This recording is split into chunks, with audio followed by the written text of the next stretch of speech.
Él rápidamente cogió los manuscritos y lo guardó en una carpeta.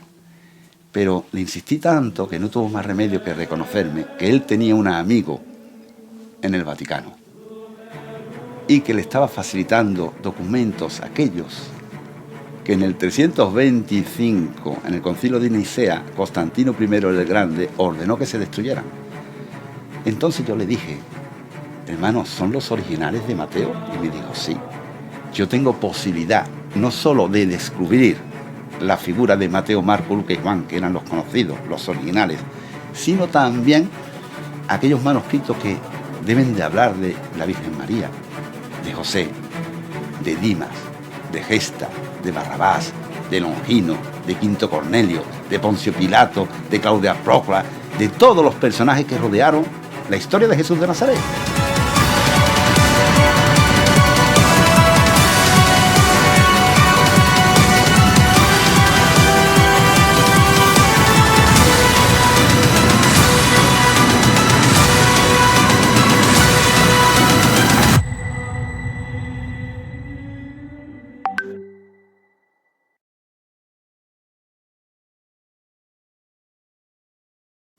Pues nada, hola, buenos días, buenas tardes, buenas noches, bienvenido, bienvenida, una mañana, una tarde, una noche más, dependiendo del lado del hemisferio y del globo terráqueo que nos estáis viendo, a un programa de reunificacionistas y a dúo y a tándem con mi buen amigo Alfonso de La Espoleta.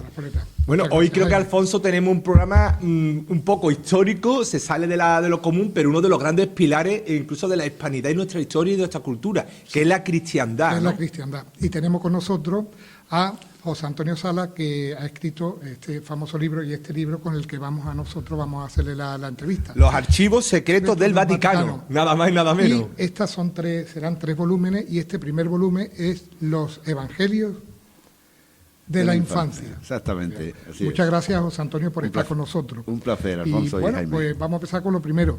Muy ¿Cuál bien. fue el primer encuentro que tuviste con el mundo literario? Tu primer encuentro. Mi primer encuentro fue a final del siglo pasado.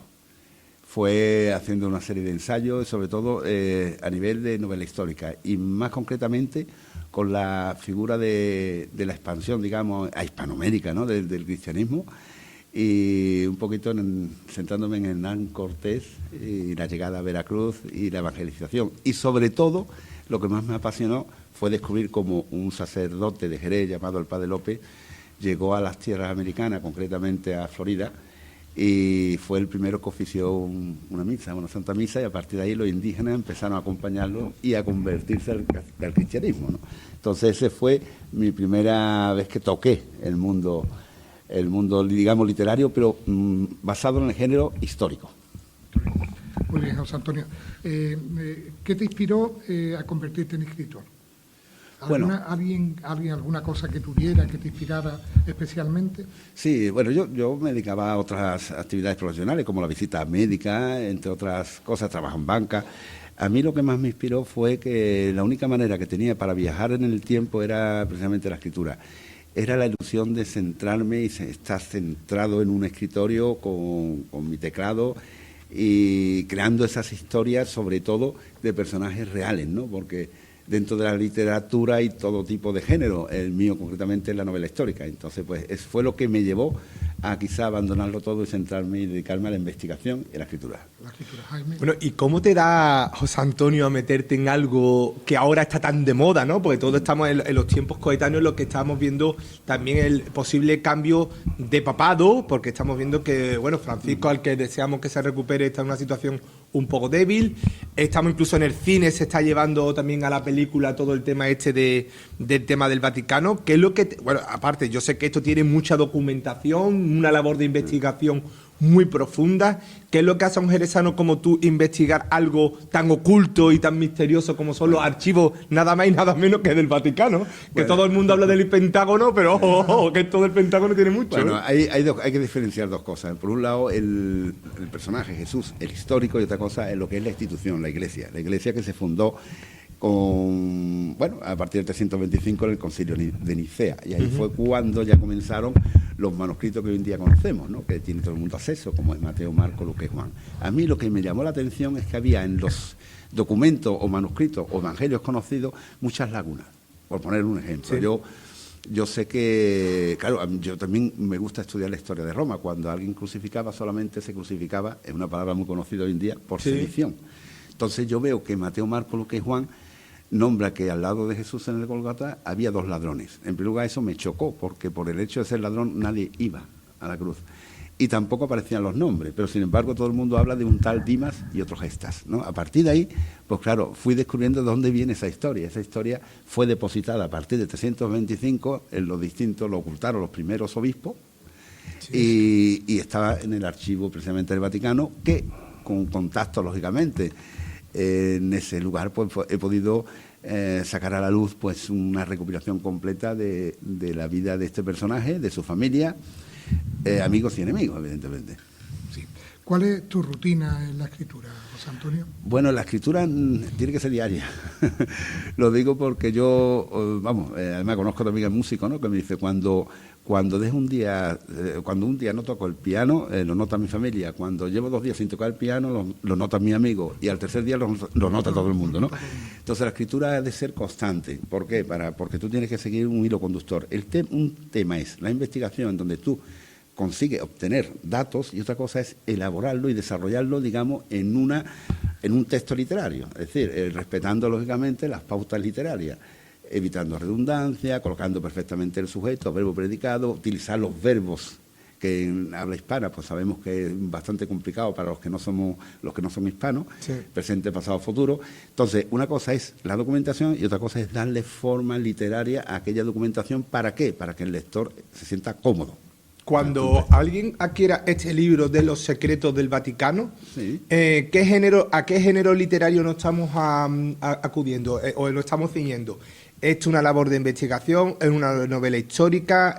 No, es investigación pura y dura de manuscrito. Está traducido y además se respeta, está muy bien porque se respeta el tipo de narrativa y de diálogo de aquella época, traducida lógicamente al castellano, al español, ¿no? O sea que el que realmente vea tu libro es una retrospectiva, es como un viaje al pasado, ¿no? Exactamente, un viaje al pasado. Hoy en día hay técnica, que yo también la utilizo, moderna, a la hora de hacer diálogos. Aquí, curiosamente, para que los lectores no se perdieran en aquella época, os voy a poner un ejemplo, ¿no? Jaime pregunta, José Antonio responde, Alfonso vuelve a preguntar, José Antonio vuelve a responder, ¿no? ¿Qué ocurre? Hoy en día hay técnica que lo que te hace es ser más o menos, pero aquí se respeta la forma antigua de la escritura de los primeros escritores del siglo I. Tiene que ser una joya.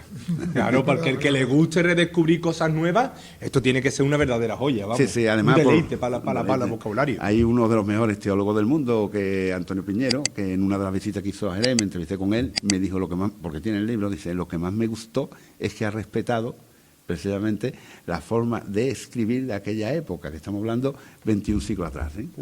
Nada más y nada menos. ¿Hay alguna obra en especial que te sientas más orgulloso? Bueno, esta es la que más trabajo me ha dado. La que más trabajo. Sin lugar a dudas. Sí. Claro, porque además es una cuestión sensible, porque estamos hablando de la fe, ¿no? Algo que... Claro, también, bueno, hay obras, por ejemplo, la Piccola Veneziola, que va un poquito relacionada con Venezuela, el descubrimiento de Venezuela por parte de Américo Vespuccio. A mí me atrajo mucho porque es una novela histórica, pero sí es verdad que esa está algo más novelada, basándome en hechos reales. Hay momentos en donde un escritor coge un rebote grande, no está enfadado por lo que sea y tal, y a raíz de ese enfado escribí un thriller, ¿no?, de terror, ¿no? Llamado Jin.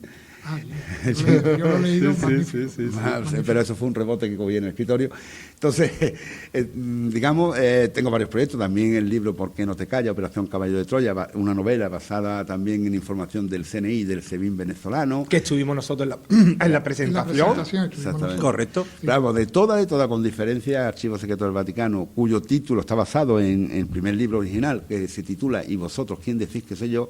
Este es el que más trabajo me ha dado. ¿Por qué? Porque ya no solo era la recopilación de datos ocultos, sino ordenarlo y después escribirlo, para que todo esté cronológicamente.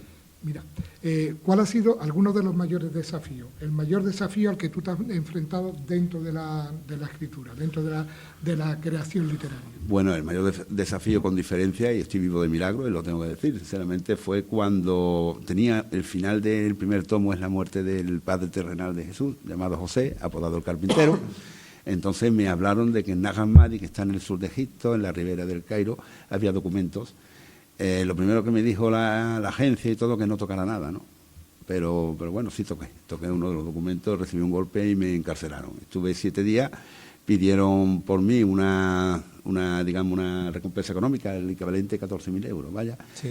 que para ellos le vendrían fenomenal, pero yo estaba totalmente ajeno de lo que me iba a ocurrir, y la embajada española intervino para que pudiera salir un día antes de haber sido asesinado, ¿no? Todo eso me enteré posteriormente.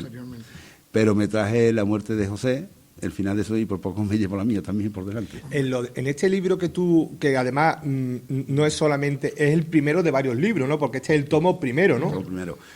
Es que claro, está dividido, como la investigación es tan amplia, entonces está dividido, estos son los evangelios de la infancia, el segundo tomo será la pasión, muerte y resurrección, y el tercer tomo ya es el final de la vida terrenal de María. Ajá. Y ¿qué es lo que, unas pequeñas pinceladas, el que lea este libro, hay algo que le va a llamar la atención, hay algo que le va a sorprender, hay algo que dentro de lo que la historia oficial nos han contado realmente vaya a descubrir? Hombre, sin delatarnos tampoco mucho, porque son secretos, ¿no? Pero... Bueno, sí, de entrada, que comience un libro hablando de los abuelos maternos de Jesús ya sorprende. Claro. Porque no aparece en ningún lado. Claro, es lo que hemos comentado anteriormente, en aquel concilio de Nicea, aquellos documentos se ocultaron y ahora en este libro salen a la luz. Entonces, lo que más le va a sorprender es la historia de personajes que a todo el mundo les suena, pero que no lo conoce. Pongo un ejemplo: María Magdalena, que viene poco, otro Judas Iscariote, los 2 ladrones, que tienen una historia maravillosa y viene ahí, de Dimas y Gesta. Muchos personajes que han pasado, ¿verdad?, como secundarios, terciarios, algo, y claro, sin embargo tienen... Exactamente, entonces yo creo que lo que más le va a sorprender es, incluso, vamos a poner un ejemplo, ¿no?, en los Reyes Magos, ¿no? Que tú descubres toda su historia, ¿no?, que realmente no eran reyes, sino que eran astrólogos, cómo viajaron, qué luz vieron en el cielo.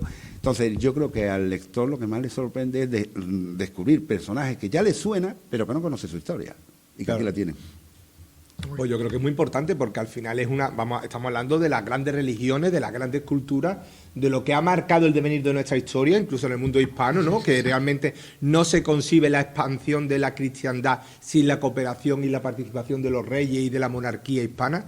Pero realmente, ¿tú crees que esto puede ser un antes y un después a la hora de que muchos de nosotros tengamos una cosmovisión diferente de lo que pretendíamos o entendíamos que era el cristianismo? Bueno, yo creo que es un complemento. Un complemento, ¿no? Sí. Quizás, digo más todavía, ¿no? Quizás se le coja cariño a personajes que realmente en los evangelios que conocemos no tenemos mucha información, pero cuando aquí se descubren, se le coge más cariño. Aquí se ve un Jesús más humano, se ve una mujer como es María. Claro, cuando uno habla hoy en día, en el siglo XXI, de una mujer, bueno, las mujeres pues ahora mismo hacen de todo, ¿no? Y pueden, en aquella época eran un cero a la izquierda, no hacían nada.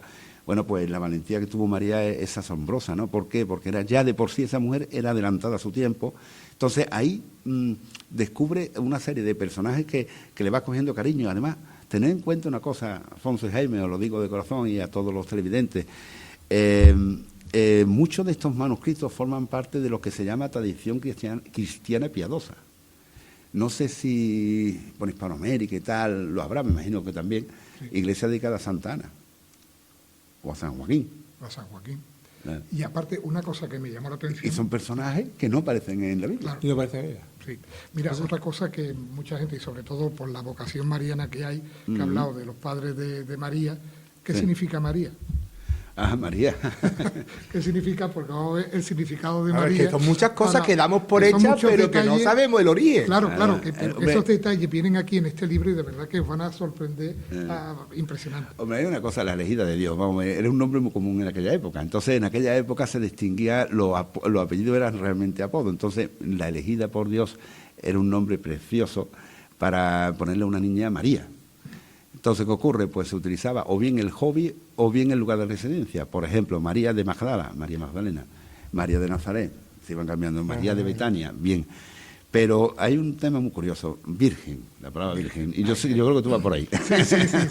María significa, significa virgen. Virgen, claro, en la virginidad. Ya estoy aprendiendo y todavía no hemos leído el libro. Le estamos dando Claro, porque es un detalle que viene en su libro. Que lo utilizamos además cotidianamente y no lo está, sabemos. Y no lo he visto en ningún sitio, nada más por la investigación de José Antonio, que eso le va a encantar a muchas personas que están viendo. Sobre todo el significado de el virgen. significado que tiene María, que es virgen, ¿no? Joven. Que es joven. Vale. Mira, ¿qué consejo le daría a los escritores que están empezando? ¿Le daría algún consejo en especial? Pues que lean mucho, eso es básico, y que amplíen lógicamente su vocabulario, porque el vocabulario, más en nuestra lengua, podemos utilizar distintas palabras para que no haya redundancia que puedan significar lo mismo. Entonces, el ampliar el vocabulario es como si yo aprendiera inglés. Lo primero que tengo que, antes de desarrollar frases, es aprenderme el vocabulario. Mientras más vocabulario tiene, mejor, ¿no? Más. Y sobre todo leer mucho e intentar una cosa, leer para, digamos, para coger cultura, ¿no? A la hora de elaborar esas palabras, pero también que no se dejen influenciar por otros escritores. Porque lo bonito de este mundo es que uno tiene seguidores porque le gusta la forma de escribir de uno. No de 20 que somos iguales. Sí, evidente. Oye, y una pregunta que es muy redundante al título del libro. ¿Hay muchos secretos en el Vaticano? Sí, claro. Lo hay.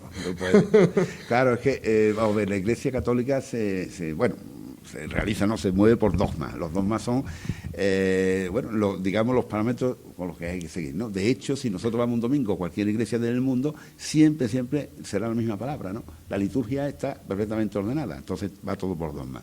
¿Qué ocurre? Que claro, ten en cuenta que el que sacó para adelante los 4 evangelios que conocemos se llama Eusebio de Cesarea. ¿Quién era este hombre? Este hombre era historiador. Entonces, claro, cuando vio la cantidad de manuscritos, ¿a quién le podía interesar la historia de unos magos o de Joaquín y de Ana? A nadie, ¿no? Entonces, es lo que él pensó en el 325. Entonces, él determinó los manuscritos en donde venían realmente los revolucionarios de Jesús. ¿Cuál es su enseñanza? Correcto. Entonces está la mayor parte de la enseñanza de Jesús en Mateo, Marcos, Lucas y Juan. Ese es el motivo. El resto, pues, está en los secretos del Vaticano. Bueno, ahí está muy bien.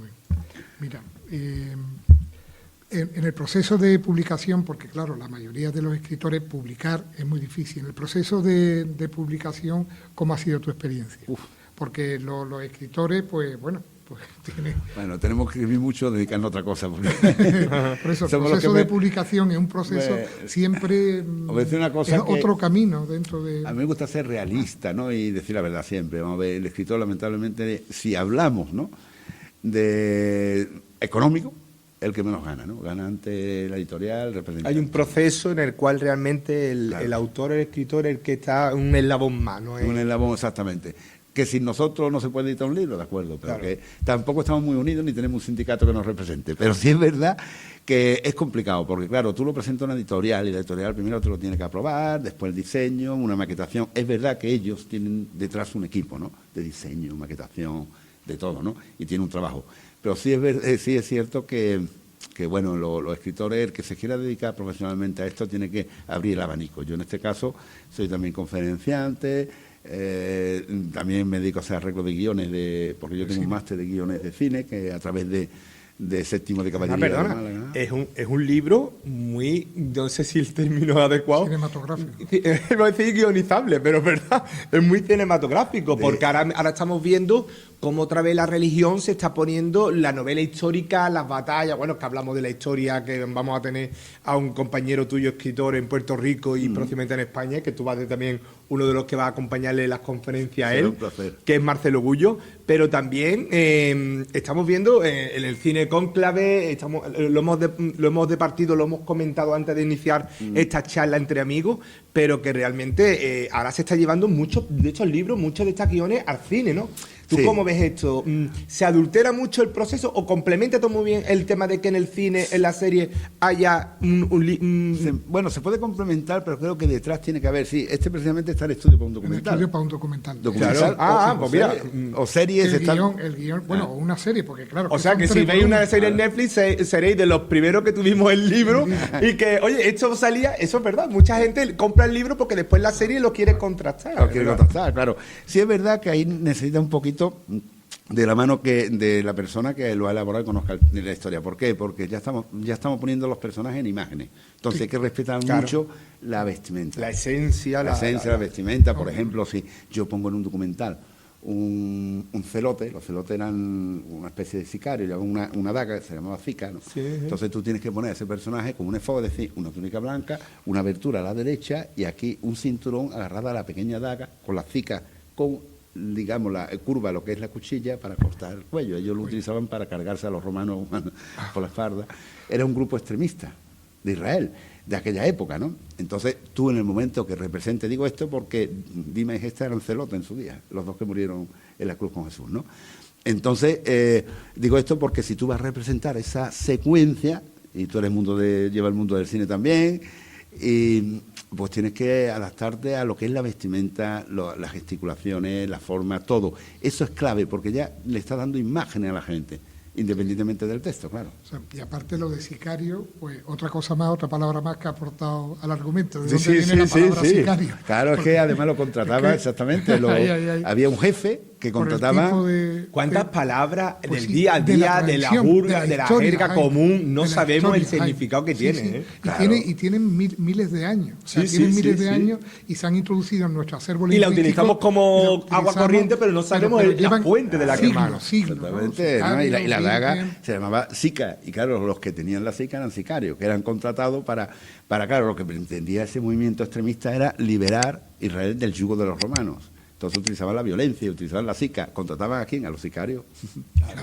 Oye, y para una de las últimas que yo te quiero hacer preguntas, ¿qué aportación ha tenido la Iglesia, bajo tu punto de vista, a Hispanoamérica y a todo el proceso de evangelización y de conquista? ¿Se hubiera podido producir la expansión de la corona española a tantos confines del mundo sin la fe, sin una convicción de tener un sentimiento de identidad propio o amparado por la Iglesia? ¿O es algo mutuo? ¿También la Iglesia necesitaba Es algo mutuo, pero sí es verdad que es envidiable en Hispanoamérica la fe que hay, en donde supera con creces Europa. Totalmente. ¿Estamos perdiendo los valores? ¿Estamos perdiendo las creencias, José Antonio? Aquí sí, bastante. Pero, sin embargo, en Hispanoamérica, pero lo podemos ver incluso hasta en un mismo partido de fútbol, como un jugador que marca un gol se lo dedica a Dios, ¿no? Es decir, creo que ha sido mutuo y la expansión interesante. Aparte que, a ver, el mensaje que estaba dando la Iglesia en aquella época es un mensaje bueno, era positivo. ¿Por qué? Porque no estaba representando un Dios rompediente, digo esto por el Antiguo Testamento, no un Dios que manda un diluvio, sino un Dios misericordioso. Evidentemente, una revolución. Claro, fue una revolución para ellos. Ya dije al principio que el padre López, cuando empezó a celebrar la misa y a hablar de este personaje, de Jesús, los indígenas se convirtieron, pero enseguida. Otra cosa importante, que el concepto de persona, el concepto de persona es de Jesucristo. Claro. O sea, antes no existía el pater familia, que era el jefe del clan de los romanos, pero el concepto de persona, hijo de Dios, igual, es un concepto cristiano de Jesucristo. Sí. Es una aportación del cristianismo al mundo filosófico y a la humanidad. Y un don que nos ha dado. Vamos, yo no sé vosotros, pero yo estoy aprendiendo hoy. Me están dando ellos dos una clase magistral de muchos términos que no sabía. Todos los días se aprende. Bueno, cuando a alguien le apasiona algo, a mí me pasa eso, ¿no? Yo solo acudí a muchas conferencias, más cuando te apasiona algo en concreto, pues lo lleva para adelante y lo que intenta uno, más que estudiarlo, es analizarlo, porque aquí es donde está un poquito la clave, ¿no? Y por eso decía que hay palabras hoy en día que las empleamos con mucha naturalidad y sin embargo nos falta etimológicamente su origen, de dónde viene. Claro. Oye, José Antonio, para todo aquel y toda aquella persona que esté interesado en adquirir tu libro, ¿dónde lo puede adquirir y cómo? Pues mira, ya en todas las plataformas que hay, incluso internacionales, como por ejemplo Amazon, ya lo pueden adquirir, pero en breve, ahora como estamos en curso de documental, creo que se van a lanzar hasta en brasileño, se va a traducir en brasileño, para Brasil, y se va a lanzar en más de 600 plataformas. Ya en algún que otro programa ya te daré todas las claves, porque esto lo lleva la editorial Létrame en colaboración con un programa. Lo hemos comentado, claro. Claro, pues realmente está recién sacado del horno, porque lleva un poco tiempo en el mercado, entonces se está comercializando en España, pero sí, evidentemente en Hispanoamérica pues tendremos acceso y en un futuro incluso en todas las librerías. Estupendo. Además está aquí, es la editorial Létrame, que está en diferentes plataformas, YouTube, Spotify, Instagram, iVoox. Además pone el código del pescador y, como dice una frase de eso que tú pones en el reverso del libro, y vosotros, ¿quién decís que soy yo? ¿No? O sea que la verdad yo creo que... Además yo creo que una cosa muy importante y yo te lo quiero reconocer públicamente, además ya te tuve en el canal de Reunificacionistas y Alfonso en la Espoleta, que esto también es un arma para luchar un poquito contra la desinformación y contra la leyenda negra, ¿no? Que muchas veces también, oye, pues para saber el propio origen de nuestros pueblos y, como tú has dicho, para desmitificar también una leyenda negra que también se está intentando implantar sobre la propia iglesia, porque en este aspecto, me acuerdo que unas palabras que tú lo haces y que la haces suya también referida a Marcelo Gullo, que es que, claro, es que a los nativos americanos, igual que a los propios peninsulares, que también la cristiandad llegó a la península ibérica, es que nos gustaba más Dios, ¿eh? Ay, claro. Nos gustaba más Dios, ¿eh? Hombre, es que y más cuando vieron los indígenas, que incluso Hernán Cortés, como tú dices, o estos grandes exploradores hispanos españoles, claro, cuando vieron que además estos exploradores que vieron con un áurea, ¿no?, de grandes personajes, se arrodillaban ante unos fraules haraposos que prácticamente vieron la grandeza de la palabra de la religión. Claro, y sobre todo lo que has dicho, además tiene razón, ¿no? Lo que es la leyenda negra. Mucho, vamos a ver, yo siempre he dicho que para intentar de alguna manera indagar sobre cualquier cuestión, cualquier tema, por lo menos hay que conocerlo. Totalmente. Entonces, muchas veces, claro, si no lo conoce, yo di una conferencia sobre Judas Iscariote, ¿no? Y empecé de la siguiente manera: Judas Iscariote, ¿qué pensáis de él? Y todo el mundo decía, es un traidor. ¿Y por qué? Vamos a conocerlo. Y lo conocimos al final, descubrieron quién era Judas Iscariote. Y aquí vamos a conocer a muchas personas que incluso etiquetas de leyenda negra. Esta persona tenía que ser el bueno, esta persona era la mala. Bueno, ¿y por qué? Aquí lo también intereses, la iglesia también, hay que decirlo, está compuesto secretos por ser vaticanos. no, el ser humano está claro. Está compuesto por ser humano. Yo sé que Juan Pablo II quitó de los altares a varios papas. En su día, Juan Pablo, claro. ¿Por qué? Pues bueno, porque se subieron, porque en su día la iglesia, pues había papas extraordinarios, pero había otro que eran guerrilleros y otro que había de todo un poco, ¿sabes? En la viña del Señor. Sí, bueno, en el Vaticano hay de todo. El Vaticano han muerto envenenados, algunos con almohadas, martillazo. Y uno que envenenaba, Bonifacio creo que era, pues yo tengo biografía de los papas, le cambiaron la copa y se murió el que envenenaba. Un cardenal. Pues todo esto y nada por más. eso siempre se ha dicho que el único cardenal bueno, ¿tú sabes quién es? Cardenal Mendoza. Que es un brandy de Jerez. Que por cierto, había un papa, no me acuerdo ahora mismo, creo que era el que ha sido emérito, que dijo en cierto aspecto que le ofrecieron, dice, este es el único cardenal que es bueno. Ratzinger fue el que dijo lo de Cardenal Mendoza. Algo también nuestro. Y, hombre, y aquí en Jerez pues llegó, eso, vamos, fue un acontecimiento ilustre. Eso que fue, el Papa te lo diga, fue lo mismo, como, no lo voy a decir, pero bueno. Sí. Pero yo creo que tenemos que recuperar nuestra historia, José Antonio, y yo por mi parte, y el canal de Reunificacionistas, Esa Tu Casa, y el canal de La Espoleta, porque realmente tenemos que empezar a apoyar nuestra cultura, nuestra producción literaria. Y como tú dices, si esto es una herramienta contra la leyenda negra, como siempre decimos, regálatelo, regálaselo. Porque esto es un buen regalo. No gastamos 20 euros, 30 euros en cualquier tontería. Y esto es una inversión que, además de leernos nosotros, lo podemos pasar a nuestros familiares. Y la cantidad de cosas, de curiosidades, que nada más que hemos dicho dos, que se pueden encontrar en este libro. Solo por eso, ya vale la pena el culturón que te puede dar. Bien, pues ya.